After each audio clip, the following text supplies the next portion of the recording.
Assalamualaikum warahmatullahi wabarakatuh. Perkenalkan, saya Sini Fatika. Saya akan menjelaskan kasus korupsi Surya Darmadi.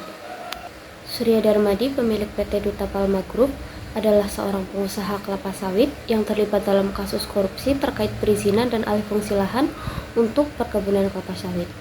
Kasus ini bermula dari dugaan penerbitan izin lokasi dan izin usaha perkebunan atau IUP secara ilegal oleh Bupati Raja Tamsir Rohman, Bupati Indragiri Hulu periode 1999 sampai 2008 kepada 4 perusahaan milik Duta Palma Group.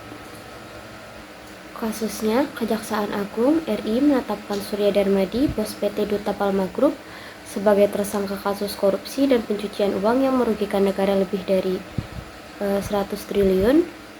Awalnya, kerugian negara diperkirakan mencapai 78 triliun, namun setelah perhitungan lebih lanjut oleh BPKP dan ahli, total kerugian tercatat mencapai 104,1 triliun yang terdiri dari kerugian keuangan dan perekonomian. Kasus ini melibatkan penyerobotan lahan seluas 37.000 hektar di Riau, di mana Surya Darmadi dijerat bersama Bupati Indragiri Hulu, Raja Tamsir Rohman. Penyidik juga menggeledah barang bukti dan aset milik Surya Darmadi dalam upaya memulihkan kerugian negara. Latar belakang kasus korupsi Surya Darmadi bermula dari dugaan penerbitan izin lokasi dan izin usaha perkebunan yang tidak sah kepada 4 perusahaan milik Duta Palma Group. Izin tersebut diduga diperoleh melalui persekongkolan dengan Bupati Raja Tamsir Rohman. Surya Darmadi kemudian diduga melakukan pencucian uang dari hasil korupsi dengan cara menyembunyikan aset dan melakukan transaksi keuangan yang tidak wajar. Kasus ini menyoroti kerugian negara yang sangat besar dan kerusakan lingkungan akibat perizinan yang tidak sah dan kegiatan usaha perkebunan kelapa sawit yang tidak bertanggung jawab. Undang-undang yang dilanggar, yang pertama, Pasal 2 ayat 1 JO, Pasal 18 UU Tipikor JO, Pasal 55 ayat 1 ke 1 KUHP.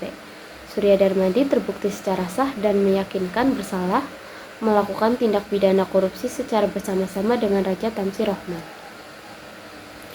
Yang kedua, Pasal 3 ayat 1 huruf C UU nomor 15 2022 tentang TPPU sebagaimana telah diubah UU nomor 25 2003 tentang TPPU. Surya Darmadi terbukti melakukan tindak pidana pencucian uang.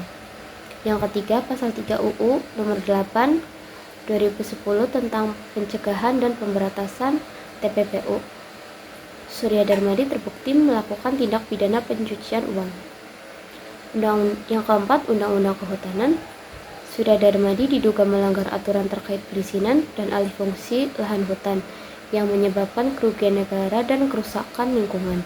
Solusi yang bisa dilakukan dalam kasus ini, yang pertama, peningkatan transparansi dan akuntabilitas, yaitu perizinan. Sistem perizinan harus diperketat dan lebih transparan.